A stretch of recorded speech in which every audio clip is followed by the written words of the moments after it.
Harish Bijoor, do you think the Congress has scored a self-goal here? They needn't have mentioned this. They could have stuck to the campaign in the way that they have during the course of the election, and they've done a reasonable job so far. Have they created an opening for the BJP by scoring the self-goal?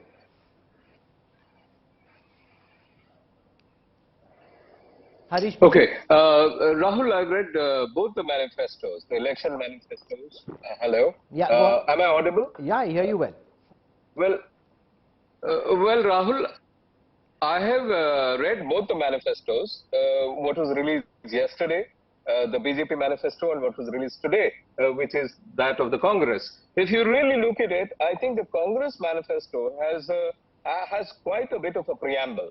And I think that preamble is where the trouble sits at this point of time. Because when you have a long preamble, there's plenty that can be picked by the opposition party and spoken about. I wouldn't call it a self-goal, but I would just say that, there's plenty written there, and there's plenty for the opposition to pick and talk about.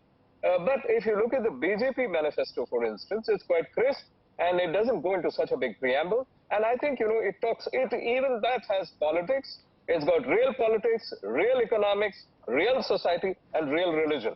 Every manifesto has that, as does the Congress one at this point of time.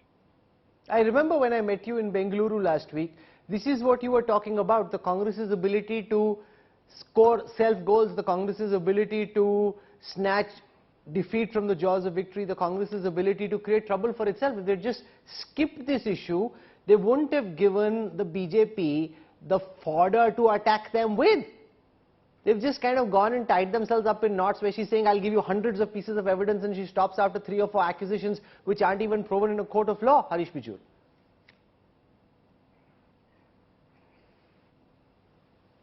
Well, I would put it this way, that I wouldn't give this many openings. It has given a handle, and a handle, whenever you give a handle, it will be picked up. And that's exactly what the BJP has done. But manifestos-wise, I've just done a study in 67 centers in Karnataka, trying to understand. I asked one of the questions. There were 40 questions. One of the questions is, how many of you do look at the manifesto of a political party? 6% in those 67 centers said they look at a manifesto.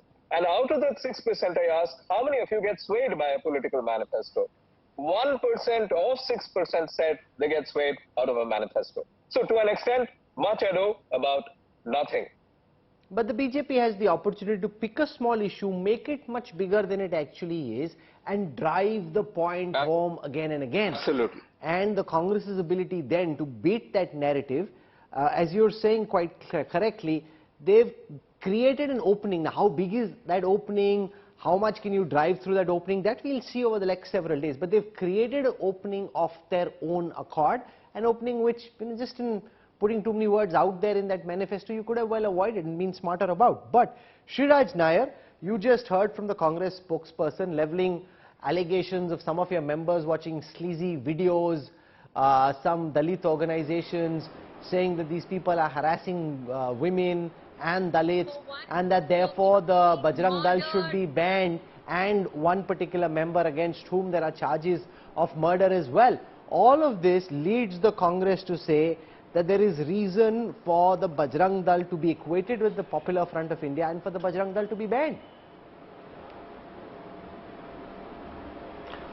Well, Rahul, you gave 8 long minutes to the respected spokesperson of Congress party, and she could not even finish, take even 1 minute. So this were all childish, baseless, fake allegations which are Aishwarya, just let him speak. Aishwarya, you spoke for a certain amount of time. Give Sriraj Nair the opportunity to counter from long, we all know.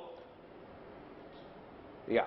See, Rahul, the Congress has an anti-Hindu DNA which we all know. This is the same party which coined the terminology saffron terrorism, saffron terror, and they had to pay a price by losing one state after the another. And even now, for last 2 Lok Sabha elections, they have been routed. This is the same party which engaged lawyers so that Ram Temple does not come in existence. This is the same party which fired on sadhus. So the DNA of Congress party has always been anti-Hindu. That's for sure. And this is mere frustration.